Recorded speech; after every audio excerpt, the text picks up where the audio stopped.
So we are discussing about the digastric muscle. As you can see here, this hole is the digastric muscle. It is a muscle from the suprahyoid muscles. Okay. So from this view you can see there are two bellies of the digastric muscle. So if you see, this is the anterior belly, this hole, and this one is the posterior belly. So there are two bellies, anterior and posterior, and they are connected together by a fibrous loop. So one by one we will be going to see the origin and insertion of both of these. Talking about the origin of the anterior belly first. So this is the anterior belly. Okay. So it is originating from the digastric fossa of the mandible. You can clearly see here. Okay, the digastric fossa of the mandible. It is originating. Talking about the posterior belly, you can see here, this is the temporal bone. So on the temporal bone, here you can see this from the mastoid notch on the temporal bone, the origin of the posterior belly of digastric is there. From the mastoid notch of temporal bone. You can see here clearly, okay, from this view. Then both of these are inserted. They are inserted in the fibrous loop.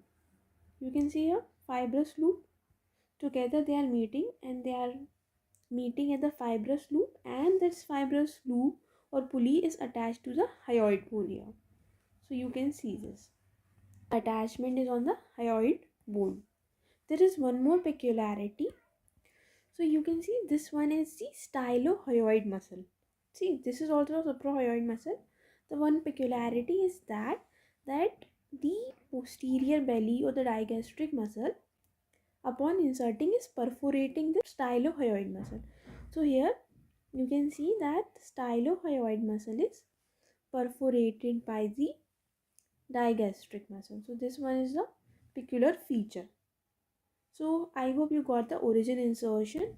Talking about the nerve supply. So if we talk about the nerve supply, the anterior belly is supplied by the nerve to mylohyoid.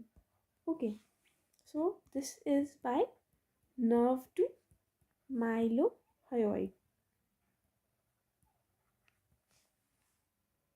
Okay, and the posterior belly is supplied by facial nerve.